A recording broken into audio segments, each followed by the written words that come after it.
Hello my dear students, यहाँ पर हम देख रहे हैं क्वेश्चन नंबर 12.6, मतलब कि एक्सरसाइज का 6th क्वेश्चन देख रहे हैं हम 12th चैप्टर का, और चैप्टर है हमारा एटम।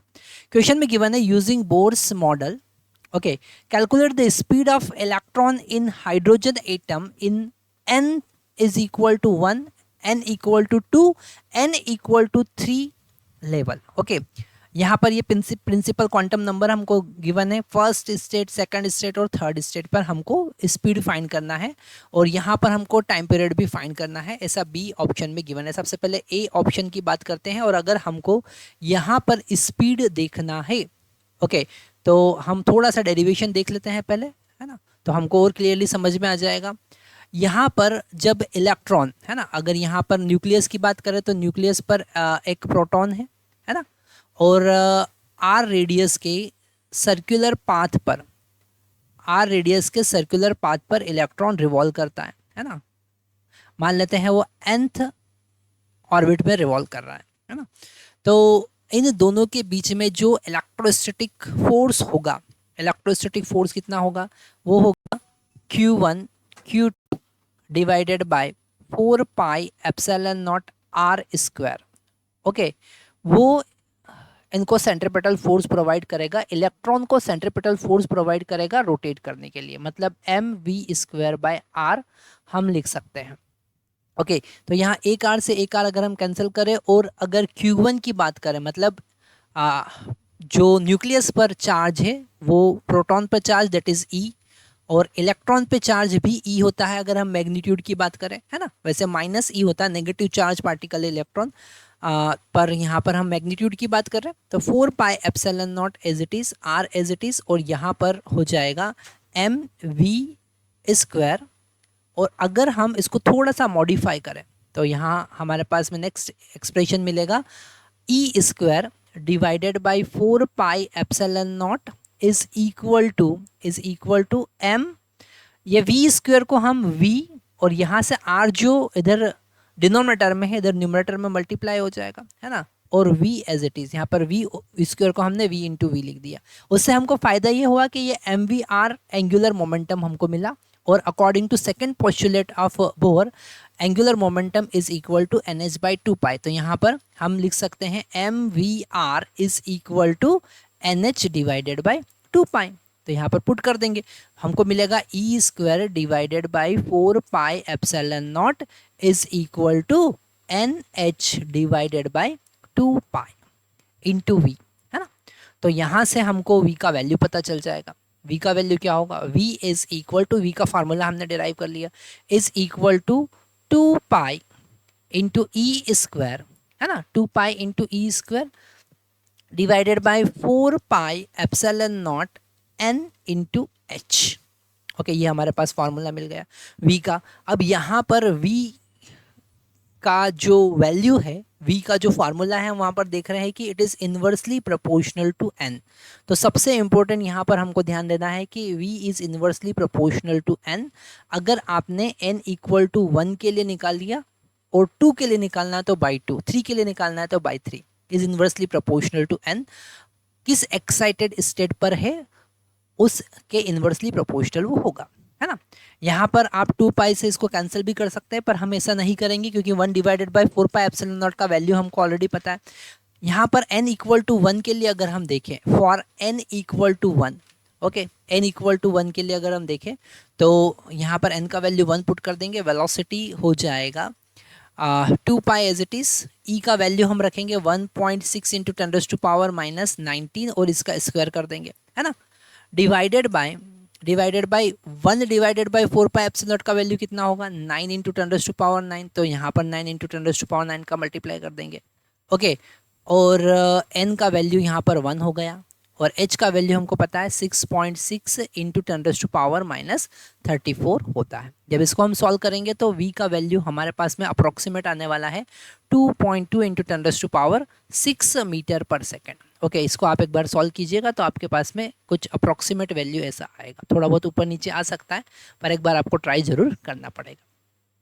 अगर आपको n इक्वल टू 2 के लिए कैलकुलेट करना है ना, n इक्वल टू 1 के लिए हमने फार्मूला डिराइव किया और n का वैल्यू 1 पुट किया। अगर हमको n equal to for n equal to 2 calculate करना है ना। तो हम क्या करेंगे, हम यहाँ पर हमको पता है कि v, उसको v2 लिख देते हैं, है ना। v2 is equal to v1 divided by n, that is equal to 2, है ना। हमको 2 से डिवाइड करना पड़ेगा क्योंकि इन्वर्सली प्रोपोर्शनल है, मतलब कि 2.2 डिवाइडेड बाय 2 इंटू 10⁻⁶ मीटर पर सेकेंड हो जाएगा, है ना। तो यहाँ पर इसको कैंसिल करेंगे तो आ जाएगा 1.1। तो सेकेंड ऑर्बिट में जो वेलोसिटी होगी इलेक्ट्रॉन की वो होगी 1.1 इंटू 10⁻⁶ मीटर पर सेकेंड। ओके, तो ये हमारे पास में v2 आ गया, मतलब सेकेंड ऑर्बिट में वेलोसिटी आ गया। n इक्वल टू 3 के लिए भी ऐसे ही हम कैलकुलेट कर सकते हैं। तो यहाँ पर हम लिख सकते हैं फॉर n इक्वल टू 3। अगर हमको n इक्वल टू 3 कैलकुलेट करना है तो हम क्या करेंगे, v3 लिख देंगे उसको, और वो होगा v1/3, है ना, क्योंकि n के इन्वर्सली प्रोपोर्शनल है।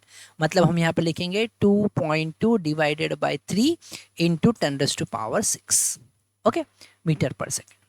तो ये एक बार आप कैलकुलेट करके देखिए इसका वैल्यू क्या आ रहा है। तो यहाँ पर हमने देखा वेलोसिटी का वैल्यू आप कैसे फाइंड कर सकते हैं। यहाँ पर बोर्स के हम दो पोस्टुलेट यूज़ करते हैं। First postulate that is the force between nucleus and electron is equal to the electrostatic force. उनके बीच में जो चार्ज है उसके कारण जो electrostatic force will provide the centripetal force for the revolution of electron in orbit, okay. And the second postulate that is angular momentum is equal to nh divided by 2 pi. This angular momentum is discrete angular momentum, quantized angular momentum होता है, n के directly proportional होता है, okay. तो ये वाला concept लगाकर आप वेलोसिटी फाइंड कर सकते हैं। सेकंड, यहाँ पर उसने पूछा है कि calculate the time period, okay.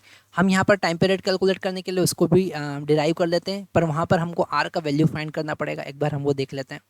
तो यहाँ पर अगर हम टाइम पीरियड की बात करते हैं, है ना, तो सबसे पहले हमको रेडियस फाइंड करना पड़ेगा। हमने वेलोसिटी का फार्मूला यहाँ पर डिराइव किया।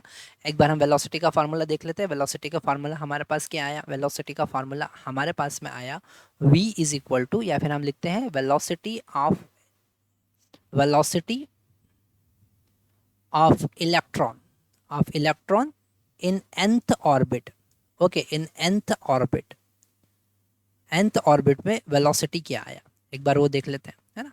तो वो फार्मूला आया v is equal to 2 pi e square divided by 4 pi epsilon not n into h, है ना। यहाँ पर हम कैंसिल भी कर सकते हैं क्योंकि अब हमको वैल्यू पुट नहीं करना है, हमको फार्मूला डिराइव करना है। तो हम इसको कैंसिल करके 2 लिख सकते हैं। तो हमारे पास फार्मूला आया e square divided by 2 epsilon not n into h. This is the formula for the velocity in nth orbit, जिसको हम vn भी लिख सकते हैं। क्या लिख सकते हैं, vn, ओके। अब अगर हमको रेडियस फाइंड करना है तो सेकंड टास्क हमारा है रेडियस। क्या है, रेडियस ऑफ ऑर्बिट, है ना, जिस ऑर्बिट में इलेक्ट्रॉन nth ऑर्बिट में इलेक्ट्रॉन रिवॉल्व कर रहा है उसका रेडियस। तो हम यहाँ पर सेकंड पोस्टुलेट लगाएंगे, that is angular momentum mvr is equal to nh divided by 2 pi, और यहाँ पर वेलोसिटी का वैल्यू पुट कर देंगे। m यहाँ पर मास ऑफ इलेक्ट्रॉन है ना। तो यहाँ पर m और r हमको फाइंड करना है। तो r इज इक्वल टू क्या हो जाएगा, r इज इक्वल टू होगा nh डिवाइडेड बाई 2 पाई, और m और v का वैल्यू, m और v का वैल्यू यहाँ ऊपर से पुट कर देते हैं, that is e square divided by 2 epsilon not n into h, okay. तो यहाँ इस 2 से 2 को तो हम कैंसिल कर सकते हैं। रेडियस r इक्वल टू हमारे पास क्या है, r इक्वल टू ये n ऊपर मल्टीप्लाई में जाएगा, h भी ऊपर मल्टीप्लाई में जाएगा, ये हो जाएगा n square h square divided by pi, है ना। एप्सिलॉन नॉट भी ऊपर मल्टीप्लाई में चले जाएगा, तो एप्सिलॉन नॉट भी ऊपर मल्टीप्लाई में लिख देते हैं हम, है ना। पाई m e स्क्वायर, पाई m e स्क्वायर, ओके। ये है रेडियस का फार्मूला, है ना। तो हमने रेडियस का फार्मूला यहाँ पर डिराइव किया। क्यों किया, आप कहेंगे कि सर रेडियस की क्या जरूरत थी, क्योंकि हमको टाइम पीरियड निकालना था। टाइम पीरियड हम लिखेंगे total circumference divided by velocity, okay. तो यहाँ पर 2 पाई, r का वैल्यू हमने निकाला n square h square epsilon naught divided by pi m e square divided by velocity, जो हमने यहाँ पर निकाला है e square divided by 2 epsilon not n into h, है ना।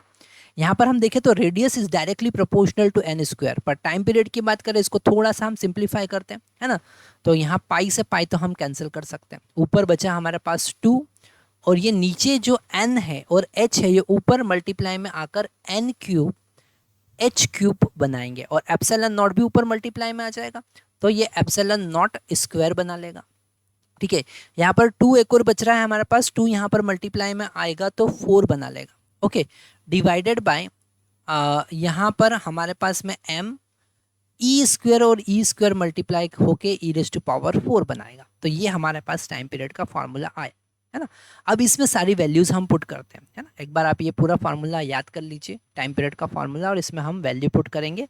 यहाँ पर हमारा जो सबसे मेन कॉन्सेप्ट है वो क्या है, सबसे मेन कॉन्सेप्ट है कि time period is directly proportional to n cube. ये सबसे इंपॉर्टेंट कॉन्सेप्ट है जो आपको याद रखना है। ये तो ठीक है, हमारे पास क्वेश्चन है इसलिए हमने यहाँ पर ये सॉल्व कर रहे हैं, टी का वैल्यू फाइंड कर रहे हैं, पर यहाँ पर जो मेन कॉन्सेप्ट है वो मेन कॉन्सेप्ट यही है कि time period is directly proportional to the cube of, directly proportional to the cube of n. Okay, यहाँ पर हम सबका वैल्यू पुट करते हैं। अगर हम सबसे पहले फर्स्ट फाइंड करते हैं, यहाँ कलर चेंज कर लेते हैं थोड़ा सा, हमको इजी हो जाएगा समझने के लिए। हम बात करते हैं फॉर n इक्वल टू 1, है ना, तो इसको हम t1 लिख देते हैं। t1 मतलब कि time period in first orbit, तो वो हो जाएगा 4n raise to power 3 h cube into epsilon naught square divided by m का मतलब mass of electron into e raise to power 4। इन सब का वैल्यू पुट कर देंगे तो t1 का वैल्यू हमारे पास कितना आएगा, t1 का वैल्यू आएगा 4, h का वैल्यू होगा 6.6 इंटू 10 रेज़ टू पावर -34, और इसका होल क्यूब, यहाँ पर ये ध्यान रखना क्यूब होगा। एप्सिलॉन का वैल्यू हम पुट करेंगे 8.85 इंटू 10 रेज़ टू पावर -12, और इसका भी यहाँ पर स्क्वायर हमको करना है ना। डिवाइडेड बाय m का वैल्यू हमको पता है, मास ऑफ इलेक्ट्रॉन कितना है 9.1 लिख सकते हैं, 9.1 इंटू 10 रेज़ टू पावर -31, और E का वैल्यू हमको पता है 1.6 इंटू 10 रेज़ टू पावर -19, और इसका पावर कितना है, इसका पावर तो यहाँ पर 4 आ रहा है। इसे हम कैलकुलेट करते हैं, और वैल्यू एक बार आप भी कैलकुलेट कीजिए, चेक कीजिए कि कितना वैल्यू आ रहा है। तो यहाँ पर जब हम ये सारी वैल्यू पुट करके कैलकुलेट करते हैं तो हमारे पास t1 का मतलब क्या है, time period of revolution of electron in first orbit, that is 1.527 into 10 raise to power 16 second. Okay, तो ये हमारा आंसर आया फर्स्ट।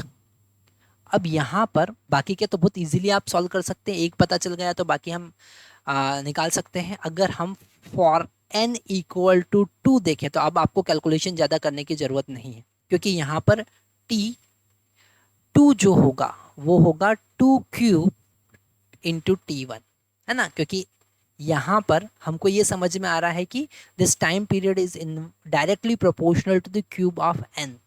ओके, मतलब कि 8 into 1.527 into 10 raise to power -16 second. तो ये तो आप मल्टीप्लिकेशन तो आप कर ही लेंगे, है ना। अगर हम n इक्वल टू 3 के लिए देखें तो आपको बताना है, आप वीडियो पॉज कीजिए और आप बताइए n इक्वल टू 3 के लिए क्या करेंगे। n इक्वल टू 3 के लिए लिखेंगे t3 is equal to 3 cube into t1, तो यहाँ पर 3 क्यूब मतलब 27, so 27 into 1.527 into 10 raise to power -16 second, है ना। ये भी कैलकुलेशन आप कर ही सकते हैं। तो यहाँ पर कॉन्सेप्ट अगर हम समझ जाते हैं तो हमको पूरा कॉन्सेप्ट क्लियर हो जाएगा, बेसिक चीज़ें अगर हम देखते हैं तो।